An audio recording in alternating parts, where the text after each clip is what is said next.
कुछ समझ नहीं आ रहा क्या पकाऊं, गर्मी इतनी हो रही है। रोश पकाऊं? अगर किसी को अपनी कमबख्ती लानी हो तो घर वालों से पूछ ले कि आज क्या पकाएं, क्योंकि उसके बाद घर वाले वो सितम करते हैं कि दिल चाहता है डंडा मार ले सर पे। मैं नहीं खाऊंगा, मुझे फीका लगता है।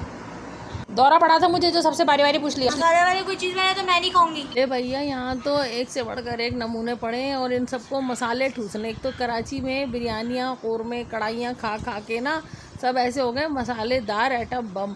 मेरे दिमाग पे सवार हो गया कि मैं कुछ काम भी कर रही हूँ ना, लेकिन पकाना तो मुझे रोज़ ही था, ऐसी कि तैसी इन लोगों की मर्ज़ी की।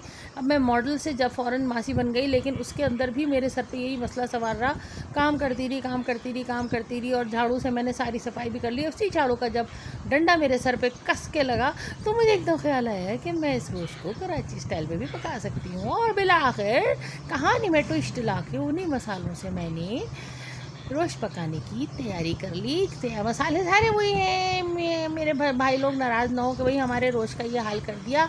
तो आए दोस्त फरामोश, तेरा गोश्त कहाँ है? हड्डियाँ तो है, तेरा गोश्त कहाँ है? होश भी है, गोश्त भी है, हड्डियाँ भी हैं। तो मैंने ले लिया आधा किलो हड्डी वाला गोश्त जिसके अंदर चर्बी भी थी। उसके बाद देखो मसाले वही हैं भाई। एक प्याज ले लिया। अब लिए मैंने कराची स्टाइल की पहली चेंज, यानी कि मैंने टमाटर पीस लिया। वो लोग टमाटर साबुत डाल देते हैं, मैंने कराची स्टाइल में इसको पीस लिया, क्योंकि उसका क्या फ़ायदा है वो मैं आगे बताऊँगी। कराची स्टाइल की मैंने इसके अंदर 3 चेंजेस की। एक तो ये कि मैंने टमाटर पीस लिए, 2 टमाटर लिए मैंने बड़े बड़े और उसके बाद उनको मैंने पीस लिया। उसके बाद मैंने ले लिया सूखा लहसुन। आपके पास ताज़ा आप ताज़ा ले लें, मेरे पास सूखा लहसुन है वो मैंने वही लिया। सुखाना को इतना मुश्किल काम नहीं है, बस लहसुन लेके उसके ऊपर ज़रा सा कपड़ा लपेट के ना और उसको मैंने धूप में रख दिया 3-4 दिन और वो एक तरह से सूखा हो गई। ज़रा ज़्यादा इससे तक रहता है और पिसे हुए की निस्बत ज़रा ज़्यादा अच्छा फ्लेवर देता है, सालन में यूज़ होता है। उसके बाद उसी तरह से 2 अदरक के टुकड़े। भाई याद रख तो सब ठीक है ना, कोयटा वाले असल रोश वाले मेरे भाई नाराज़ ना हो। काली मिर्च डलती है वही काली मिर्च है, नमक डलता है। थोड़ी सी मैंने 2-3 मैंने साबुत लाल मिर्च ली। एक चेंज मैंने और ये की कि हरी मिर्च की जगह लाल सूखी मिर्च ले ली। उसकी वजह मैं आपको आगे चल के बताऊंगी कि बस ये वही मसाले जिनसे मैंने रोश बनाया, लेकिन मैंने चेंज कर ली। अब उसके लिए चाहिए होती है पतीली।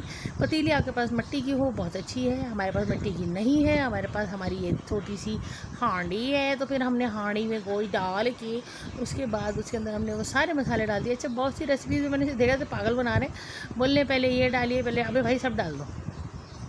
पतीली के अंदर किसी चीज़ में तरतीब नहीं रखनी है। पतीली है, बरी का सूटकेस नहीं पैक हो रहा है, किसी का जहेज़ नहीं पैक हो रहा है कि साइडों में ये लगाइए, ऊपर ये लगाइए, जब पकेगा ना सब बराबर पकेगा। अच्छा, तीसरी चेंज मैंने कराची स्टाइल के अंदर रोश की है कि मैंने प्याज को साबुत नहीं रखा, इसके मैंने कर दिए 2 टुकड़े। बस ये 3 चेंजेस मैंने की। एक लाल मिर्च ली सूखी हुई और एक मैंने लिया टमाटर पिसा हुआ और एक मैंने प्याज के 2 टुकड़े कर दिए। बाकी सब मसाले मैंने वही डाले, क्योंकि सालन की जो लाल रंगत है ना बस हम उससे आ जाएगी और हमारे अंदर ये हमने बस चेंजेस की। उसके बाद पतीले का ले लिया ढकना लगा दिया हमने इसके ऊपर। ढकने से मुझे एक चीज़ याद आई है और वो जो है ना वो वही हमारा आज का कंपटीशन है। और कंपटीशन ये है, चलो मैं आगे चल के बताती हूँ कंपटीशन का सवाल का जवाब। तो कंपटीशन का सवाल तो आप लोगों को पता ही है कि ढकने से मुझे एक ड्रामे का कैरेक्टर याद आता है और हमेशा याद आता है, ठीक है ना। उसके बाद मैंने आटा जो है ना थोड़ा गीला गीला आटा, चिपचिप वाला आटा ना किनारों से उसको सील कर दिया। क्या वजह चिपचिप वाला इसलिए लिया क्योंकि अगर आप सूखा लगाएंगे ना आटा तो जैसे ही ये पकना शुरू होगा ना वो ऊपर से और सूख के पपड़ियाँ बन के उतर जाएगा। थोड़ा सा गीला आटा लगाएं, थोड़ी सी चिपचिप हो जाती है, क्या होगा, आटा ही है ना, हुआ होगा। अच्छा, इस बीच में अगर कोई बच्चा तंग करे ना, मतलब बच्चे तो बदतमीजियाँ दो ना, इसी हाथ से ना थड़ से उसके मुँह पे ना आटा छाप देना, ठीक है ना, कोई फ़र्क नहीं पड़ता, ज़्यादा मज़ा आएगा। हाँ, तसल्ली हो जाएगी। क्या चाटा पड़ेगा, वाह वाह, सोच के मज़ा आ रहा है मुझे। खैर बहरहाल उसके बाद से पतीली सील कर दी। और हाँ, एक ड्रामे का कैरेक्टर मुझे बहुत हमेशा ढकना, जब मैं लफ्ज़ बोलती हूँ ना तो मुझे वो ढकना मुझे ज़रूर याद आता है। उसके बाद हमने पतीली का एक स्पेशल शॉट लिया जो कि था बहुत छिछोरा, उसमें हमने हल्के से उसको आग लगाई और उसको 2-2.5 घंटे बहुत हल्की आँच पे पकने रख दिया। ये छिछोरा शॉट बहुत देर में शॉट हुआ था। उसके बाद मैंने इसके ऊपर सिलबट्टी की बट्टा भी रख दिया। ओई पतीली इतनी गर्म है, 2-2.5 घंटे पकने के बाद बहुत हल्की आंच पे हमने इसके किनारों से सारा वो हटा दिया आटा। अच्छा, ढकने से मुझे याद आता है पहले एक ड्रामा आता था 80s में, सोना चांदी, उसमें एक डॉक्टर टंकड़ा होते थे, वो मुझे बड़े मतलब बेचारे बड़े अब तो अल्लाह बख्शे पता नहीं होंगे नहीं होंगे, तो वो जो थे ना ढकना, जब मैं वर्ड बोलती हूँ ना तो मुझे डॉक्टर टंकड़ा याद आते हैं और यही हमारे उसका जवाब भी है ना, कंपटीशन का।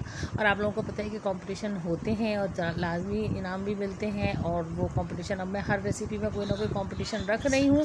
तो इसलिए इस रेसिपी के अंदर ढकने से मुझे याद आते हैं सोना चांदी ड्रामे के डॉक्टर टंकड़ा। ये आंसर है, ये आप कमेंट में लिखिए। और उसके बाद इनाम में आपको क्या मिलेगा? इनाम में आपको मिलेगा मेरी तरफ से लॉन का 2 पीस सूट, बहुत ज़बरदस्त। आप कराची में हो, पाकिस्तान के किसी भी शहर में हो, आपको लॉन का 2 पीस सूट मेरी तरफ से बहुत मिलेगा। और इस वक्त शदीद गर्मी है और हमें लॉन की बहुत ज़रूरत है। 2-2.5 घंटे पकने के बाद देखिए गोश्त अपना पानी छोड़ दिया है। टमाटर पीस के डालने की वजह से गोश्त की रंगत लाल लाल है, और प्याज 2 टुकड़े करके डालने की वजह से मसाला हो चुका है गाढ़ा। लाल मिर्चों ने भी अपना रंग छोड़ा है, और इस तरह से वो एक रो है तो वही सारे मसाले, लेकिन इसके अंदर चूँकि लाल रंगत आ चुकी है तो बच्चों को खाने में कोई तकलीफ़ नहीं होगी, क्योंकि उनका ख्याल होता है कि सालन लाल होना चाहिए। पहले भी मैंने एक आध दफ़ा रोश बनाया, लेकिन बच्चों ने इतनी दिलचस्पी नहीं दिखाई कि ये कैसा है, इसका मसाला नहीं। हालांकि सारे मसाले वही यूज़ होते हैं, बस ऊपर नीचे ज़रा से कर देने होते हैं। तो हमारा कराची स्टाइल का रोश तैयार है और बहुत मज़े का बना था। अब आप इसको चाहे तो धनिया पुदीना डालें, अदरक डालें, मुझे ये सादा ही पसंद है। और सादगी में जो हुस्न है, ना कजरी की धार ना मोतियों के हार, तुम कितनी सुंदर हो वाली बात हो जाती है। तो ये मेरा तैयार है, आप लोग भी इसी तरह बनाइए। और जिन लोगों को उस तरह का पसंद है जैसा कि ओरिजिनल रेसिपी होती है, वो उस तरह से बनाएं। जिनको कराची स्टाइल की चेंजेस करके इस तरह से अच्छा लगता है, वो इस तरह से बनाएं। और बनाने में कोई पाबंदी नहीं। रेसिपी अच्छी लगी हो तो लाइक, शेयर और कमेंट ज़रूर कीजिएगा, और पार्टिसिपेट ज़रूर कीजिएगा, क्योंकि लॉन का 2 पीस सूट आप लोगों का इंतज़ार कर रहा है। इसकी कुरानंदाज़ी हम लोग इंशाल्लाह ताला ईद से पहले ही करेंगे, और चूँकि ये बकरीद स्पेशल है तो मैं चाहूँगी कि आपको सूट मिले और आप लोग उसको पहने ईद पर। तो ज़रूर लाइक, शेयर, सब्सक्राइब और कमेंट। खुदा हाफिज़।